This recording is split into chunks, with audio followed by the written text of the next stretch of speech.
नमस्कार। मेरा नाम विश्वास चौहान है।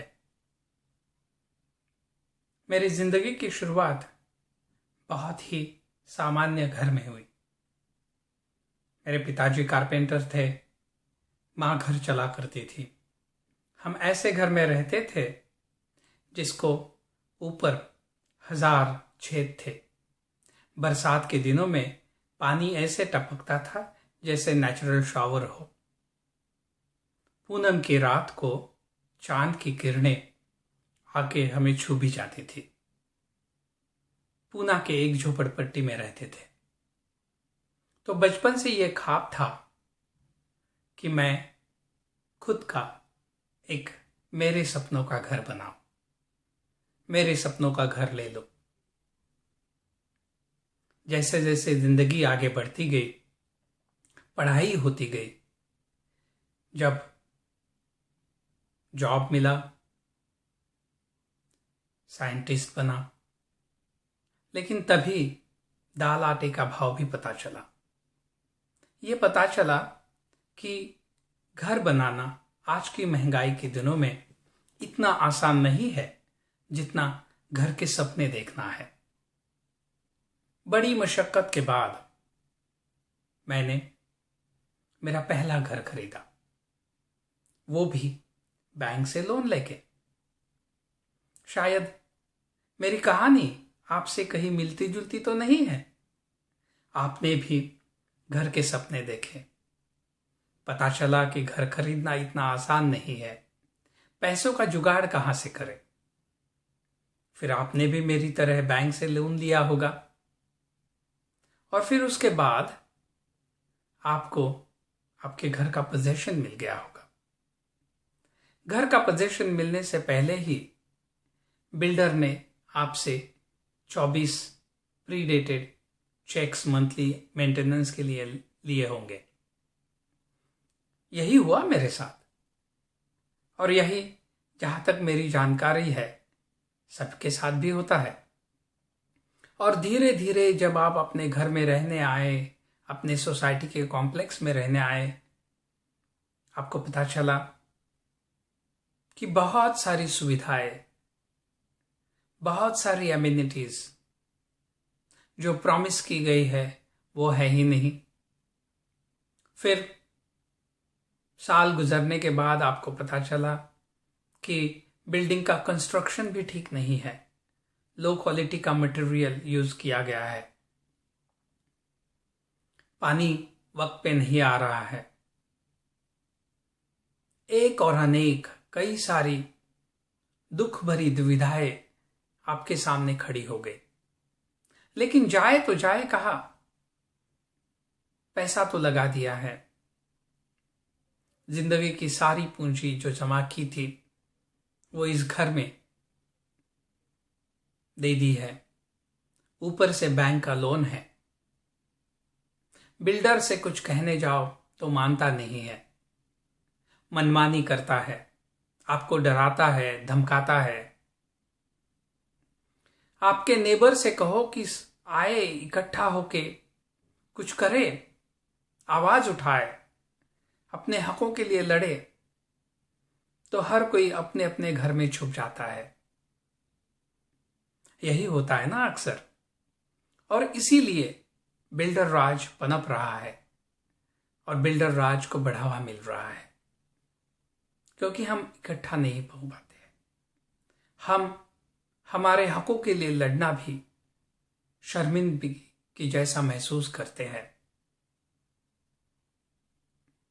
कुछ ऐसा ही मेरे साथ और मेरे नेबर्स के साथ हो रहा था।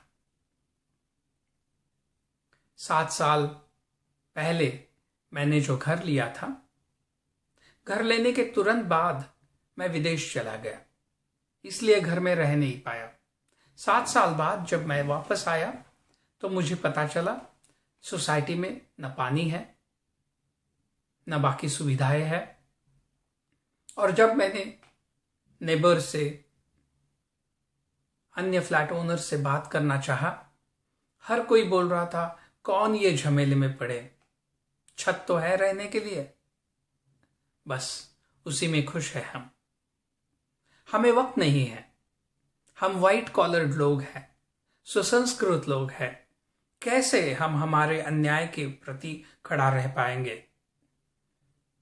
अच्छा है कि हम हमारा अन्याय सहन कर लेंगे। मेरी कहानी दिसंबर 2014 में शुरू हुई। पानी को लेके शुरू हुई ये कहानी आज काफी अच्छा रंग ले चुकी है। मेरे साथ मेरे सोसाइटी के 140 फ्लैट धारकों ने बुलंद आवाज उठाई है। यहां तक कि लोक प्रतिनिधि, जनप्रतिनिधि भी हमें मदद करने के लिए आए। लेकिन सबसे महत्वपूर्ण कदम हमने जो उठाया है वो लीगल स्टेप्स, लीगल एक्शंस लेके। कैसे किया ये मैंने? कैसे मैंने उन सारे लोगों को जो अपने अपने घरों में छुपे हुए थे, डरे हुए थे, सहमे हुए थे, उनको बाहर बुलाया? अगर आप भी इस स्थिति में हैं, आप भी ऐसी सोसाइटी में रह रहे हैं जहां पे आपको सुविधाएं नहीं मिल रही है, जो प्रॉमिस किया गया था वो नहीं मिल रहा है, और आप उसके विरुद्ध आवाज उठाना चाहते हो, लेकिन आपका साथ देने के लिए आपके फ्लैट ओनर्स भी नहीं है, तो ऐसी स्थिति में कैसे इन सोए हुए, मरे हुए मुर्दों को उठाया जाए?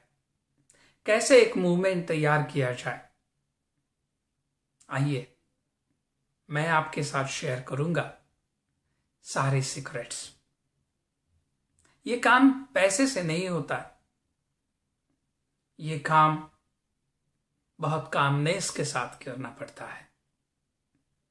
ये काम करने के लिए शायद कहीं अपनी जिंदगी दांव पे लगानी पड़ती है।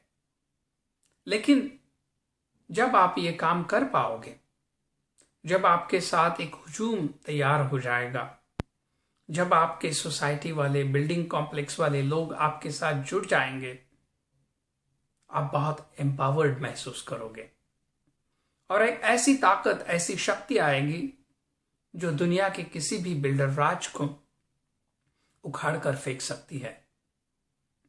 पिछले 7-8 महीनों में मैंने ये खुद महसूस किया है और फिर मैंने सोचा कि ऐसी हजारों लाखों सोसाइटीज इस देश में है जिनको इस तरह का संगठन, इस तरह की मूवमेंट कैसे तैयार करनी है, इसकी जरूरत है।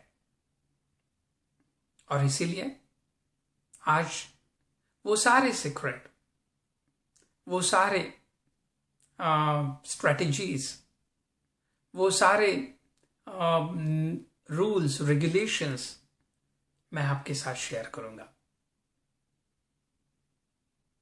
वक्त की पाबंदी होने के कारण मैं एक इंडिविजुअल फ्लैट ओनर से ये चीजें शेयर नहीं करता हूं, क्योंकि मैंने देखा है कि वो फ्लैट ओनर बहुत तैयार हो जाता है, उत्साहित हो जाता है, उसमें करेज आ जाता है, ताकत आ जाती है जब वो जाके अपने बाकी के फ्लैट ओनर्स से, को फ्लैट ओनर्स से बात करता है, तो वो उसके सारे करेज पे ठंडा ठंडा पानी डाल देते हैं। अगर आपकी सोसाइटी है जिसमें प्रॉब्लम है, आप बिल्डर्स के साथ जूझ रहे हैं, आइए मिलिए मुझे। मैं आपको बताऊंगा कि कैसे हम सामान्य व्हाइट कॉलर्ड लोग भी बिल्डर राज के खिलाफ एकत्रित रूप में खड़े रह सकते हैं और कैसे इस देश को बिल्डर राज से स्वतंत्र और आजादी की हवा का आनंद दे सकते हैं। क्योंकि स्वतंत्र भारत में बिल्डर राज से स्वतंत्र होना यह हमारा जन्मसिद्ध अधिकार है और हमारा कर्तव्य भी है। मैं हाथ बढ़ा रहा हूं ये सीक्रेट्स, ये टिप्स आपके साथ शेयर करने के लिए। आइए मिलकर भारत को बिल्डर राज से मुक्त बनाइए। राह देखूंगा मैं आपकी। जय हिंद।